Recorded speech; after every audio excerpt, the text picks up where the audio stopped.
नमस्कार, हमारे चैनल वेदांत में आपका स्वागत है। दोस्तों, आज का हमारा विषय है इष्ट निष्ठा। जो भक्त होना चाहता है उसे यह जान लेना चाहिए कि जितने मत हैं उतने ही पथ। उसे यह अवश्य जान लेना चाहिए कि विभिन्न धर्मों के भिन्न भिन्न संप्रदाय उसी प्रभु की महिमा की अभिव्यक्तियां हैं। लोग तुम्हें कितने नामों से पुकारते हैं। लोगों ने विभिन्न नामों से तुम्हें विभाजित सा कर दिया है, परंतु फिर भी प्रत्येक नाम में तुम्हारी पूर्ण शक्ति वर्तमान है। इन सभी नामों से तुम उपासक को प्राप्त हो जाते हो। यदि हृदय में तुम्हारे प्रति एकांतिक अनुराग रहे तो तुम्हें पुकारने का कोई निर्दिष्ट समय भी नहीं। तुम्हें पाना इतना सहज होते हुए भी मेरे प्रभु, यह मेरा दुर्भाग्य ही है जो तुम्हारे प्रति मेरा अनुराग नहीं हुआ। इतना ही नहीं, भक्त को यह भी ध्यान रखना चाहिए कि अन्य धर्म संप्रदायों के तेजस्वी प्रवर्तकों के प्रति उसके मन में घृणा उत्पन्न न हो। वह उनकी निंदा न करे और न कभी उनकी निंदा सुने। ऐसे लोग वास्तव में बहुत थोड़े होते हैं जो महान उदार तथा दूसरों के गुण परखने में समर्थ हों और साथ ही प्रगाढ़ प्रेम संपन्न भी हों। बहुधा हम देखते हैं कि उदार भावापन्न संप्रदाय अपने धर्मादर्श के प्रति प्रेम की गंभीरता को खो बैठते हैं। उनके लिए धर्म एक प्रकार से सामाजिक और राजनीतिक भावों में रंगी एक समिति के रूप में ही रह जाता है। और दूसरी ओर बड़े ही संकीर्ण संप्रदाय के लोग हैं जो अपने अपने इष्ट के प्रति बड़ी भक्ति प्रदर्शित तो करते हैं, पर उन्हें इस भक्ति का प्रत्येक कण अपने से भिन्न मत वालों के प्रति केवल घृणा से प्राप्त हुआ है। कैसा अच्छा होता यदि भगवान की दया से यह संसार ऐसे लोगों से भरा होता जो परम उदार और साथ ही गंभीर प्रेम संपन्न हो। पर खेद है, ऐसे लोग बहुत थोड़े होते हैं। फिर भी हम जानते हैं कि बहुत से लोगों को ऐसे आदर्श में शिक्षित करना संभव है जिसमें प्रेम की गंभीरता और उदारता का अपूर्व सामंजस्य हो। और ऐसा करने का उपाय यह है इष्ट निष्ठा।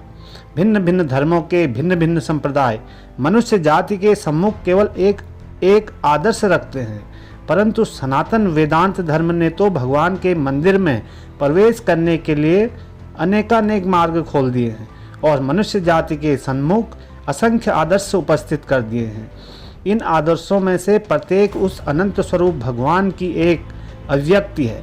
परम करुणा के वश वेदांत मुमुक्ष नर नारियों को वे सब विभिन्न मार्ग दिखा देता है जो अतीत और वर्तमान में तेजस्वी ईश्वर अवतारों द्वारा मानव जीवन की वास्तविकताओं की कठोर चट्टानों से काटे गए हैं। और वह हाथ बढ़ाकर सबका, यहाँ तक कि भविष्य में होने वाले लोगों का भी उस सत्य और आनंद के धाम में स्वागत करता है जहाँ मनुष्य की आत्मा माया जाल से मुक्त हो संपूर्ण स्वाधीनता और अनंत आनंद में विभोर होकर रहती है। अतः भक्ति योग हमें इस बात का आदेश देता है कि हम भगवत प्राप्ति के विभिन्न मार्गों में से किसी के प्रति घृणा न करें, किसी को भी अस्वीकार न करें। फिर भी जब तक पौधा छोटा रहे, जब तक वह बढ़कर एक बड़ा पेड़ न हो जाए, तब तक उसे चारों ओर से रुख रखना आवश्यक है। आध्यात्मिकता का यह छोटा पौधा यदि आरंभिक अपरिपक्व दशा में ही भावों और आदर्शों के सतत परिवर्तन के लिए खुला रहे तो वह मर जाएगा। बहुत से लोग धार्मिक उदारता के नाम पर अपने आदर्शों को अनवरत बदलते रहते हैं और इस प्रकार अपनी व्यर्थ की उत्सुकता तृप्त करते रहते हैं।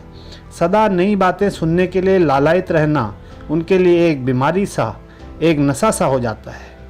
क्षणिक स्नायविक उत्तेजना के लिए ही वे नई नई बातें सुनना चाहते हैं और जब इस प्रकार की उत्तेजना देने वाली एक बात का असर उनके मन पर से चला जाता है तब वे दूसरी बात सुनने को तैयार हो जाते हैं।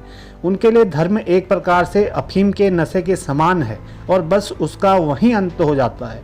भगवान श्री रामकृष्ण कहते थे, एक दूसरे भी प्रकार का मनुष्य है जिसकी उपमा समुद्र की सीपी से दी जा सकती है। सीपी समुद्र की तह छोड़कर स्वाति नक्षत्र के पानी की एक बूंद के लिए ऊपर उड़ जाती है और मुंह खोले हुए सतह पर तैरती रहती है। जो ही उसमें उस नक्षत्र का एक बूंद पानी पड़ता है त्यों ही वह मुंह बंद करके एकदम समुद्र की तह में चली जाती है और फिर ऊपर नहीं आती। इसी तरह यह दूसरे प्रकार का तत्व पिपासु विश्वासी साधक गुरु मंत्र रूप जल बिंदु पाकर साधना के अगाध समुद्र में डूब जाता है और तनिक भी इधर उधर देखता तक नहीं। इष्ट निष्ठा का भाव प्रकट करने के लिए यह एक अत्यंत हृदय स्पर्शी और आलंकारिक उदाहरण है और इतनी सुंदर उपमा शायद ही पहले कभी दी गई हो। साधक के लिए आरंभिक दशा में यह एक निष्ठा नितांत आवश्यक है। हनुमान जी के समान उसे भी यह भाव रखना चाहिए। यद्यपि परमादृष्टि से लक्ष्मीपति और सीतापति दोनों एक हैं, तथापि मेरे सर्वस्व तो वे ही कमल लोचन से राम हैं।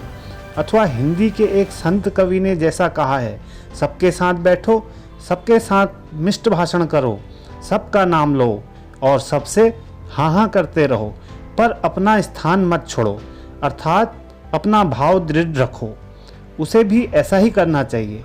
तब तक यदि साधक सच्चे निष्कपट भाव से साधना करे तो गुरु के दिए हुए इस बीज मंत्र के प्रभाव से ही पराभक्ति और परम ज्ञान रूप विराट वट वृक्ष उत्पन्न होकर सब दिशाओं में अपनी शाखाएं और जड़ें फैलाता हुआ धर्म के संपूर्ण क्षेत्र को आच्छादित कर लेगा।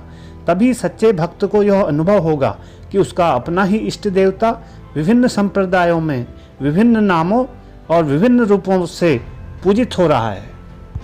दोस्तों, आज के लिए इतना ही। मिलते हैं एक नए विषय के साथ। धन्यवाद।